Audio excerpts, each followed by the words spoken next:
For the day. Dangote Petroleum Refinery and Petrochemicals has withdrawn its lawsuit against the Nigerian Midstream and Downstream Petroleum Regulatory Authority, NNDPRA, the Nigerian National Petroleum Company Limited, NNPCL, and 5 other petroleum companies, according to a notice of discontinuance filed before the Federal High Court, Abuja. Dangote Refinery resolved to end the proceedings against all 7 defendants. In the suit, Dangote Refinery had requested the court to award 100 billion naira in damages against the NMDPRA for issuing import licenses to some marketers and allowing the importation of petroleum products. Now, the plaintiff asked the court to declare the NMDPRA is allegedly in violation of sections 317, subsection 8 and 9 of the Petroleum Industry Act by issuing licenses for the importation of petroleum products, noting that such licenses should only be granted when a petroleum product shortfall exists. Now, Ibrahim Garba, we all witnessed the fiasco between Dangote and NNPCL, NMDPRA, and others when this whole oil, and gas feud began. Now, what do you think was the core reason behind the 100 billion naira lawsuit in the first place, and how do you think this actually, hindered the progress of the oil sector from the moment that fiasco began? You see, Mark, if you go back a little bit to when Dangote started, there was this issue of supply and pricing between these 2 giants. Dangote Refinery needed, crude oil from the NNPC, but at the same time, the NNPC and NMDPRA, there was this battle of at what price should we or Dangote sell to Nigerians? And at the same time, does Dangote have the capacity to meet the Nigerian oil demands? So at that point, Dangote felt he wants to, be in the market ahead of all others that are on ground. And remember, between 1999 and 2003, about 14 oil mining licenses were issued, if not for the fact that, the oil profession, rather the private sector, they cannot compete with public, with government, owing to non-removal of subsidy.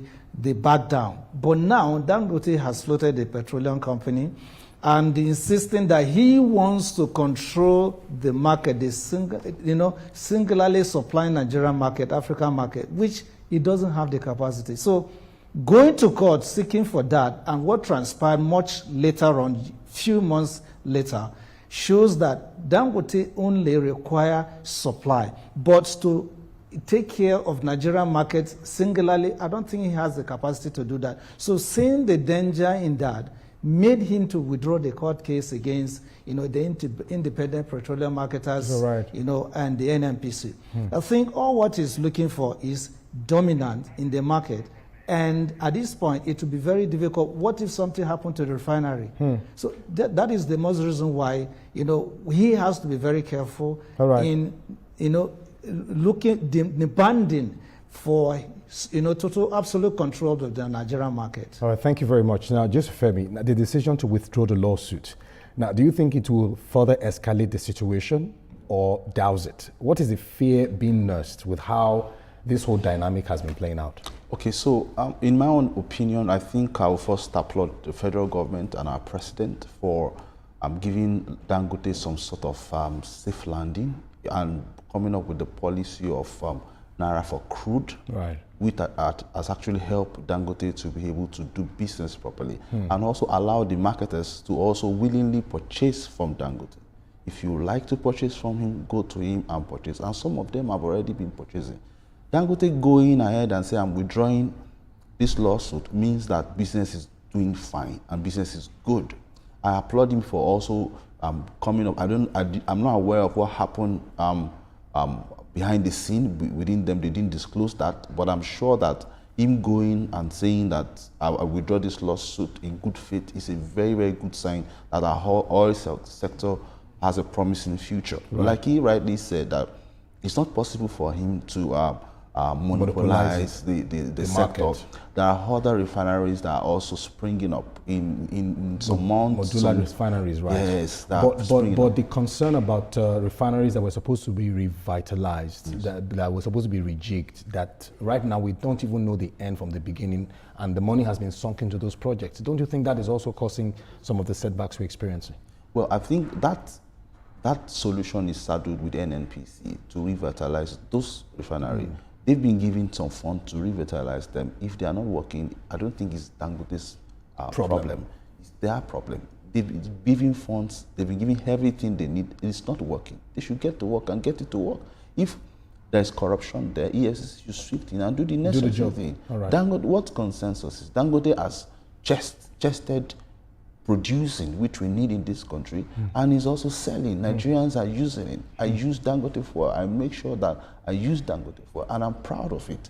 If others come, if tomorrow you have your own either modular refinery, I'll buy from you. I want to buy in Nigeria. Fair enough. So for him making funds, being able to start a $20 billion establishment and is doing fine, encourages me to want to do more. Other establishments are also dropping him because there is to do this business relationship, understanding between one of the giant of businesses in Nigeria with the government. We hope it gets better. All right. Yes. Now, before we end the show, congratulations, Ibrahim Garba, on your appointment as a National Public Relations Officer, All Farmers Association of Nigeria, AFAD. Now, my question now is, how can we utilize agriculture in complementing and diversifying the economy away from oil? Quickly, in 30 seconds.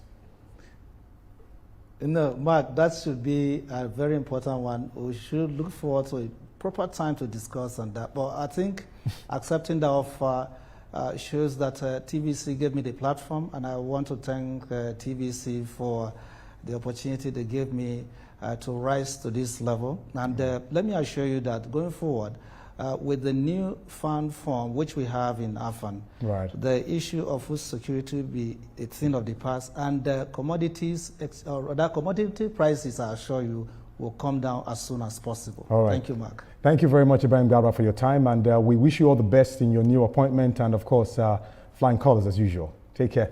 Now, just Femi, thank you so much for coming on the show. Welcome, man. And hopefully we call on you again as usual. You're looking dapper, by the way. Thank you, Smart. And that's our show for today. Remember, you can follow the conversation on our social media platforms at TVC News NG or on our website at tvcnews.tv. I am Mark Otabo. Until next week, goodbye.